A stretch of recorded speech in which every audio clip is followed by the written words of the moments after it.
ಇವತ್ತು ತುಂಬಾ TV ಡಿಸ್ಕಷನ್ಸ್ಗಳೆಲ್ಲ flap ಆಗಿದೆ. ಯಾಕೆಂದ್ರೆ ಇದೇ ತರ ಮಾತಾಡಿನೇ ಎಲ್ಲ ಫ್ಲಾಪ್ ಆಗಿದ್ದು. ಆಮೇಲೆ ಇದರಲ್ಲಿ ಮಜಾ ಏನ್ ಗೊತ್ತಾ ನಿಂಗೆ, ಸಬ್ಜೆಕ್ಟೇ ಕೊಟ್ಟಿರಲ್ಲ ಅವ್ರಿಗೆ. ಇವ್ರು ಹೇಳ್ಬಿಟ್ರೇನೋ ಈ ತರ ಸಬ್ಜೆಕ್ಟ್ ಮೇಲೆ ನೀವು ಮಾತಾಡಿ ಅಂತ ಹೇಳಿದ್ರು. ಅದನ್ನ ಇಟ್ಕೊಂಡು ಡೈಲಾಗ್ ಇಲ್ದಂಗೆ ಜನರಿಗೆ ಎಷ್ಟು ಮಟ್ಟಕ್ಕೆ ಇರಿಟೇಷನ್ ತರಬಹುದೋ ಅಷ್ಟರ ಮಟ್ಟಕ್ಕೆ ಒಂದು ಡಿಸ್ಕಷನ್ ಚಾನಲ್ ನ ಕೆಡಿಸೋದು, ರೆಪ್ಲಿಕಾನ ಕ್ರಿಯೇಟ್ ಮಾಡಿದ್ರಲ್ಲ, ವಂಡರ್ಫುಲ್. ಅದೇ the capacity of an actor. ತುಂಬಾ ಚೆನ್ನಾಗಿ ಮಾಡಿದ್ರಿ. ಇಂಡಿವಿಜುವಲ್ ಆಗಿ ಹೇಳೋದೇ ಬೇಕಲ್ಲ, ಆಲ್ ಆರ್ ಸೂಪರ್. ಅವನೇನೋ ನಮ್ಮವನ್ ಬರ್ತಾ ಇಲ್ವಲ್ಲ, ಇಲ್ಲೋದ ಅವನು ಶೂಟಿಂಗ್ ಇದೆ ಸರ್ ಅವನಿಗೆ. ಯಾರ್ಯಾರಿಗಿದೆ shooting? Very happy. Barkat Ali. ಇಲ್ಲ, ಬಹುತೇಕ ಎಲ್ರಿಗೂ ಶೂಟಿಂಗ್ ಇದೆ ಅಣ್ಣ. ಎಲ್ಲರೂ ಬಿಸಿ ಇದಾರೆ. ಆಲ್ಮೋಸ್ಟ್ ಫ್ರೀ ಮಾಡ್ಕೊಂಡು ಪ್ರಾಕ್ಟೀಸ್ ಮಾಡಿ ಪಾಪ ಬರ್ತಾ ಇದಾರೆ. ಆನಂದ ಆಗ್ತದೆ ನಮಗೆ ಇವೆಲ್ಲ ಕೇಳ್ತಾ ಇದ್ರೆ. ಅಬ್ಸಲ್ಯೂಟ್ಲಿ. ನಾವೆಲ್ಲ ಇಷ್ಟು ಒಂಥರ ಬೂಸ್ಟ್ ಮಾಡ್ತಾ ಇದ್ವಿ ಅವ್ರಿಗೆ ಸಂತೋಷ ಇಂದ. ನೀವು ಎದೋಡ್ರಪ್ಪ, ನೀವೆಲ್ಲ ಆಗ್ತೀರಿ, ಏನೋ ಒಂದು ಆಗ್ತೀರಿ ಅಂತ ಈ ಕೇಳಕ್ಕೆ ಒಂದು ಆನಂದ ಆಗ್ತದೆ ನೋಡಿ. ಎಲ್ಲರೂ ನಾವು 5, 6, 8 ಸಿನಿಮಾ ಮಾಡ್ತಾ ಇದೀವಿ ಅಂದ್ರೆ that is the power of comedy ಕಿಲಾಡಿಗಳು ಸ್ಟೇಜ್. ನಮಗೆ ಒಂದು ದೊಡ್ಡ ಸಮಾಧಾನ ಏನು ಅಂತಂದ್ರೆ, ಕನ್ನಡ ಚಿತ್ರಕ್ಕೆ ಎಷ್ಟು ಜನ ಕಲಾವಿದರನ್ನ ಈ ನಮ್ಮ ವೇದಿಕೆ ದೇಣಿಗೆ ಕೊಟ್ಟಿದೆ ಅಂದ್ರೆ, ಕೊಡುಗೆ ಖಂಡಿತ ಇದೆ. ಕಲಾ ದೇಗುಲದಿಂದ ಇನ್ನೂ ಹೆಚ್ಚು ಕಲಾವಿದರು ನಿಮ್ ತರ ಬರ್ಲಿ. ನೀವು ಬೆಳಿಬೇಕಾದವ್ರು ನಿಧಾನ ಕೈ ಹಿಡಿದು ಮೆತ್ತಗೆ ಎಳ್ಕೊಳ್ಳಿ. ಯಾಕಂದ್ರೆ ನನಗೆ ಈ ಒಂದು ಸಮಯದಲ್ಲಿ ನನ್ಗೆ ತುಂಬಾ ಖುಷಿ ಆಗಿದ್ದೇನು ಅಂತಂದ್ರೆ, ಎಸ್ ಪಿ ಬಾಲಸುಬ್ರಹ್ಮಣ್ಯಂ ಅವ್ರ ಮಾತು, ಯಾವತ್ತೂ ನಾವು ಬೆಟ್ಟದ ಮಧ್ಯದಲ್ಲಿ ಇರ್ಬೇಕಂತೆ. ತೀರಾ ಹೈಟು ಇಲ್ಲ, ತೀರಾ ಡೌನು ಇಲ್ಲ. ಇದ್ದಾಗ ಏನಾಗ್ತದೆ, ಯಾರು ಕಷ್ಟದಲ್ಲಿ ಇರ್ತಾರೆ ಅವ್ರು ನಿಧಾನ ಕೈ ಕೊಟ್ಟು ಅವ್ರ ಜಾಗ ಕೆಳ್ಕೋಬಹುದಂತೆ. ಸಾರ್ ಒಂದ್ ಸ್ವಲ್ಪ ಹೆಲ್ಪ್ ಮಾಡಿ, ಅಲ್ಲಿ ನಿಂತಿರೋ ಜಾಗದಲ್ಲಿ ಎತ್ತಿ ಮೇಲ್ಗಡೆ ನಿಲ್ಸ್ಬೋದಂತೆ. ಇದು ಮಧ್ಯದಲ್ಲಿ ನಿಂತಿರೋನು ಒಂದು ಶಕ್ತಿ. ಸೊ ಹಾಗಾಗಿ ನಿಮ್ ಏಮೆಲ್ಲ ಬಂದು ಯಾವನೋ ಸೂಪರ್ ಸ್ಟಾರ್ ಆಗೋಗ್ಬಿಟ್ಟ, ಅವನ್ ತರ ಆಗೋಗ್ಬಿಡೋಣ ಅನ್ಕೊಳಕ್ ಹೋಗ್ಬೇಡಿ. ಮಧ್ಯಸ್ಥಾಯಿನಲ್ಲಿ ನೆಮ್ಮದಿಯಾಗಿ ಯಾವ ಟ್ರಬಲ್ಲು ಇಲ್ದಂಗೆ ಬಿದ್ದವನ್ನ ಎತ್ತಿ ಮೇಲೆದೋಳ್ನ ಪುಷ್ ಮಾಡೋ ಜಾಗದಲ್ಲಿ ಮಧ್ಯದಲ್ಲೇ ನಿಧಾನವಾಗಿರಿ. ನೀವೆಲ್ಲರೂ ಚೆನ್ನಾಗಿ ಬೆಳೀರಿ, ಮಧ್ಯಸ್ಥಾಯಿಯಲ್ಲೇ ಇರ್ರಿ, ಮೇಲ್ ಬೇಡ ನಮ್ಗೆ. ಸೂಪರ್ ಅಲ್ವಾ? ಖಂಡಿತ. ಅದೇ ನಾವು ಅದಕ್ಕೆ ಹೇಳಿದ್ದು. ಅಬ್ಸಲ್ಯೂಟ್ಲಿ ಖಂಡಿತ. ಎಸ್, ಹೇಳಿಬಿಟ್ರೆ ಹೇಗೆ ಅನ್ನಿಸ್ತಿ ಆಕ್ಚು? ವಿಶೇಷ ಸುದ್ದಿನೇ ಇಲ್ಲದೆ 15 ಜನ ಸೇರಿ ವಿಶೇಷ ಹುಟ್ಟಿಸಿ ಹೇಳಕ್ ಹೋದಾಗ ಏನೇನು ಅನಾಹುತ ಆಗುತ್ತೆ ಸಮಾಜಕ್ಕೆ ಅನ್ನೋದನ್ನ ತುಂಬಾ ಚೆನ್ನಾಗಿ ಹೇಳಿದ್ರಿ. ಅದು ತುಂಬ ಮಾರ್ಮಿಕವಾಗಿತ್ತು. ಅದು ನನಗೆ ಆ ಪ್ಯಾನಲ್ ಡಿಸ್ಕಷನ್ಸ್ ನೋಡ್ತಾ ಇದ್ದಾಗ 2 ನಂದೇ ಘಟನೆ ನೆನಪಾಗೋಯ್ತು. ನಾನು ಯಾವುದೋ ಸಿನಿಮಾ ಪ್ರಮೋಷನ್ಗೆ ಹೋಗಿದ್ದೆ.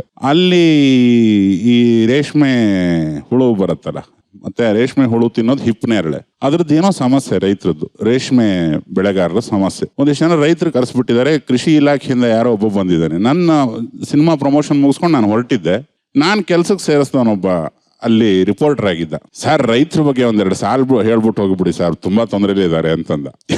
ನನಗೆ ಹೇಳ್ಬೋದಪ್ಪ, ಬೇರೆ ರೆಕಾರ್ಡ್ ಮಾಡ್ಕೊಂಡ್ಬಿಡು, ನಾನು ಆ ಪ್ಯಾನಲ್ ಡಿಸ್ಕಷನ್ಗೆಲ್ಲ ಬರಲ್ಲ, ನನಗದು ಅರ್ಥ ಆಗಲ್ಲ ಅಂತಂದೆ. ಶುರು ಆದ್ರೆ ಆನಂದ ಒಬ್ರು ಮಾತು ನೆಟ್ಟಿಗೆ ಕೇಳಲೇ ಇಲ್ಲ. ಅವನ ಆಂಕರು ಹಿಂಗೆ ಆಡ್ತಿದ್ದ. ಅವನ ಆಂಕರಿಂಗ್ ಒಂದು ಬಿಟ್ಟು ಎಲ್ಲ ಮಾಡ್ಬಿಟ್ಟ. ಅದ್ರಲ್ಲಿ ಅವನು ವಾಪಸ್ ಟ್ರ್ಯಾಕಿಗೆ ತಂದು ಒಂದೇ ಪ್ರಶ್ನೆ 20 ಸತಿ ಕೇಳ್ತಾನೆ.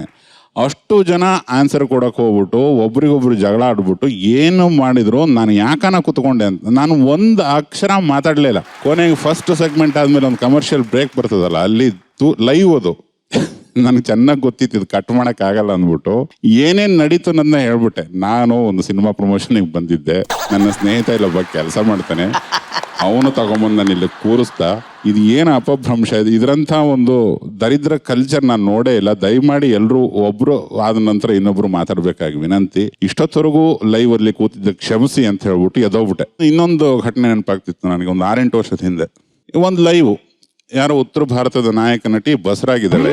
ನನಗೆ ಈ ಫೋನಿನ ತಗೊಂತಾರಲ್ಲ, ಆ ನಾಯಕಿ ಹೆಸರು ಹೇಳಿದ್ರೆ ನನಗೆ ಗೊತ್ತಿಲ್ಲ, ಲೈವಲ್ಲಿ ಇದ್ದೀನಿ ಅಂತ. ಇವರು ನಾಯಕಿ ಮಣಿ ಪ್ರೆಗ್ನೆಂಟ್ ಆಗಿದ್ದಾರೆ, ಇದ್ರ ಬಗ್ಗೆ ತಮ್ಮ ಅಭಿಪ್ರಾಯ ಇರು. ಅಪ್ಪ, ಅವಳು ಬಸರಾದ್ರೆ ನನಗೆ ಬಂದು ಭಾಗ್ಯ ಏನು ಗುರು, ಅವಳು ಗಂಡನ ಕೇಳೋ ಅಂದ್ಬಿಟ್ಟೆ. ಕಷ್ಟ ಆಗೋಯ್ತು.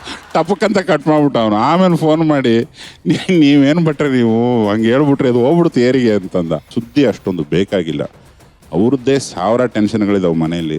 ಮಧ್ಯೆ 3 ಟೆನ್ಷನ್ ತಂದು ಅದನ್ನ ಇಷ್ಟೆಲ್ಲ ಎಗರಾಡ್ಕೊಂಡು ಹೇಳಿ ಅವ್ರು ತಲೆ ತಿನ್ನೋದಿದೆಯಲ್ಲ, ಅದಕ್ಕೊಂದು ಪರಿಹಾರ ಸದ್ಯದಲ್ಲೇ ಬರುತ್ತೆ, ಜನನೇ ಕಂಡು ಹಿಡಿತಾರೆ ಅಂತ ನನಗನ್ಸುತ್ತೆ. ನನಗೆ ಸರ್ಪ್ರೈಸಿಂಗ್ಲಿ ಮಿಂಚು ಅವ್ರು ಚೆನ್ನಾಗಿ ಮಾಡಿದ್ರು ಇದರಲ್ಲಿ. ಡೈಲಾಗ್ಸು ಮತ್ತು ಕರೆಕ್ಟಾದ ಜಾಗಗಳಲ್ಲಿ ಒಂದೇನೋ ಒಂದು ಗತ್ತಲ್ಲಿ ಮಾಡಿದ್ರಿ ನೀವು. ಆ ಗತ್ತು ಬಿಡಬೇಡಿ, ಚೆನ್ನಾಗಿತ್ತು, ಒಂದು ಸ್ಟೈಲ್ ಇತ್ತು ನಿಮಗೆ. ಚಿದಂಬರ ಆಬ್ವಿಯಸ್ಲಿ ಬ್ರಿಲಿಯಂಟ್ ನಟ ಅವನು. ಇವರು 3 ಜನ ಮಾತ್ರ ಚೆನ್ನಾಗಿ ಕಿತ್ತಾಡಿದ್ರಿ ಕಣ. ಅವನು ಕಿನ್ನಳ ರಾಜು ತಾಳೆಕೋಟೆ ಅವ್ರನ್ನ ನೆನಪಿಸಿದ್ರೆ ಚಂದಿತ್ತು. ಅದು ಫುಲ್ ಡೈಲಾಗ್ ಹೇಳೋದು.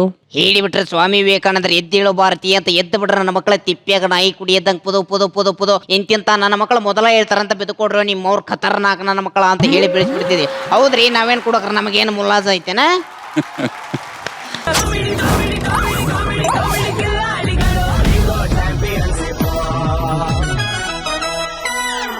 ಚೆನ್ನಾಗಿತ್ತು. ರಾಮಾಚಾರಿ ಸ್ಕೂಪ್ ಮಾಡ್ಕೊಂಡು ಮಾಡಿದಂಥದ್ದು. ರಾಮಾಚಾರಿ ಅನ್ನೋ ಒಂದು ಸ್ಕ್ರಿಪ್ಟ್ ನ ಖುಷ್ಬು ಕೊಡಿಸ್ತು. ಈ ಸ್ಕ್ರಿಪ್ಟ್ ನಾನ್ ಮಾಡಿದ್ದೆ, ಅಲ್ಲಿ ಶಿವಾಜಿ ಗಣೇಶನ್ ಮಗ ಮಾಡಿದ್ದು. ನೀವು ಮಾಡಿ ಸರ್ ಅಂತ ಹೇಳಿ ಖುಷ್ಬು ಅವರು ಕೊಡಿಸಿದಾಗ ಮಹಾರಾಷ್ಟ್ರ ಡೇಟೇ ಇಲ್ಲ ಅವಾಗ. ಮಹಾರಾಷ್ಟ್ರ ಡೇಟ್ಗಳು ಹೆಂಗಿರೋದು ಅವಾಗ ಅಂದ್ರೆ, ನಾವೆಲ್ಲ ಮಾಡ್ತಾ ಇದ್ವಲ್ಲ, ನೀನು ಇರ್ತದಲ್ಲ ಜೊತೆಗೆ.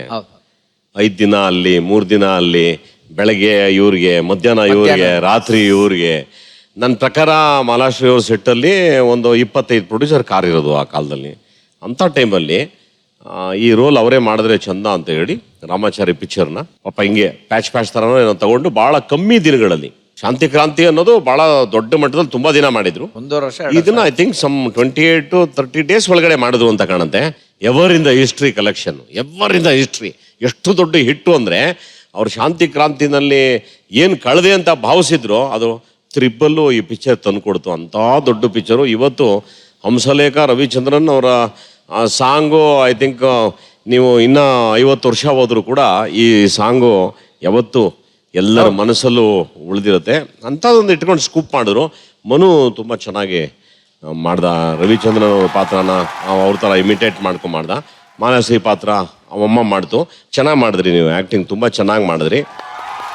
ಇನ್ನು ಇವನು ಏನು ಹೇಳೋಣ, ಅವನು ಎಕ್ಸ್ಟ್ರಾರ್ಡಿನರಿ ಆಕ್ಟರ್. ಅವನು ಏನು ಗೊತ್ತಿಲ್ಲದೆ ಇದ್ರು, ಏನೋ ಅದು ಹೆಂಗಾಯ್ತೋ ಏನೋಪ್ಪ, ಇದೇನೋ ಹಂಗೆ ಅಂತಾರಂತಪ್ಪ, ಅದೇನೋ ಬೋಲ್ ಚೆನ್ನಾಗಿರ್ತದಂತಪ್ಪ, ಅದು ಏನೋಪ್ಪ ಅದು ಹೆಂಗೋ, ಅಯ್ಯೋ ಹೌದಾ, ಅಯ್ಯೋ ನಮ್ಮ ತಾಯಿ ಸತ್ತ ಗೊತ್ತಿಲ್ಲಪ್ಪ, ಆದರೂ ಚೆನ್ನಾಗೈತೆ ಕಣಪ್ಪ ಅದು ಅಂತಾರಲ್ವ, ಆ ಥರ ಇವನು ಗಿರಾಕಿ. ಇವನು ಚೆನ್ನಾಗಿ ಆ್ಯಕ್ಟ್ ಮಾಡ್ತಾನೆ, ಎಲ್ಲ ಮಾಡ್ತಾನೆ. ಮತ್ತಿದ್ದಲ್ಲಿ ನಂದೆಲ್ಲಿಡ್ಲಿ ಸೀತಾರಾಮ ಅಂತಾನೆ. ಚೆನ್ನಾಗಿ ಮಾಡಿದೆ ಕಣ, ನೀನು ವಂಡರ್ಫುಲ್ ಆ್ಯಕ್ಟರ್, ನೀನು ತುಂಬ ಚೆನ್ನಾಗಿ ಮಾಡಿದೆ. ಇನ್ನು ಇವಳ ಬಗ್ಗೆ ಏನು ಹೇಳೋಣ, ಏನು ಟ್ಯಾಲೆಂಟೆಡ್ ಲೇಡಿನಪ್ಪ ಇವಳು. ಎಷ್ಟು ಚೆನ್ನಾಗಿ ಆ್ಯಕ್ಟ್ ಮಾಡ್ತೀಯಮ್ಮ, ನಿನಗೆ ಗೊತ್ತಾಗಲ್ಲ ಅದು. ನಂಗೆ ಆಕೆ ನೋಡಿದಾಗೆಲ್ಲ ಅನ್ಕೊಂತೀನಿ, ಏನು ದೇವರು ಏನು ಶಕ್ತಿ ಕೊಟ್ಟಿದ್ದಾನೆ ಆಕೆ, ಎಷ್ಟು ಚೆನ್ನಾಗಿ ಆ್ಯಕ್ಟ್ ಮಾಡ್ತಾಳೆ ಅಂತ ಅನ್ಸುತ್ತೆ. ತುಂಬ ಚೆನ್ನಾಗಿ ಆ್ಯಕ್ಟ್ ಮಾಡಿದೆ. ನೀನು ಸಿಕ್ಕಿದಂಥ ರೋಲ್ನ ಎಕ್ಸ್ಟ್ರಾರ್ಡನರಿ ಮಾಡಿದೆ. ನನಗೆ ಇವತ್ತು ತುಂಬ ದೊಡ್ಡ ಸರ್ಪ್ರೈಸ್ ಏನು ಅಂತಂದರೆ, ಗೌಡ್ರ ರೋಲ್ ಮಾಡಿದಂಥ ಎಲ್ಲೂ ಕೂಡ ಒಂದೇ ಒಂದು ಫುಲ್ ಸ್ಟಾಪ್ ಇಲ್ಲ, ಕಾಮ ಇಲ್ಲ, ಎಲ್ಲೂ ಎಡವಿಲ್ಲ, ತೊಡರಿಲ್ಲ, ನೀಟಾಗೆ ಭಾಳ ಅದ್ಭುತವಾಗಿ ಮಾಡಿಬಿಟ್ರಿ. ತುಂಬ ಚೆನ್ನಾಗಿ ಆ್ಯಕ್ಟ್ ಮಾಡಿದ್ರಿ ನೀವು, ಚೆನ್ನಾಗಿತ್ತು. ಇನ್ನು ಏನು ಚೆನ್ನಾಗಿ ಮಾಡಿದೆ ನೀನು, ಮತ್ತೆ ಎಲ್ಲೂ ಕೂಡ ಮಿಸ್ಟೇಕ್ ಇಲ್ದೆ ಚೆನ್ನಾಗಿತ್ತಪ್ಪ. ನಮಗಂತೂ ಇಷ್ಟ ಆಯ್ತು. ಒಂದು ಸ್ಕೂಪು, ಯಾವುದೋ ಒಂದು ಪಿಕ್ಚರ್ ಸ್ಕೂಪ್ ಇಟ್ಟು ಒಳ್ಳೆ ಮಜಾ ಕೊಟ್ರೆ, we liked it. Okay, so judges marks ಏನು ಅಂತ ತೀರ್ಮಾನ ಮಾಡಿದ್ದೀರಿ ಇದಕ್ಕೆ?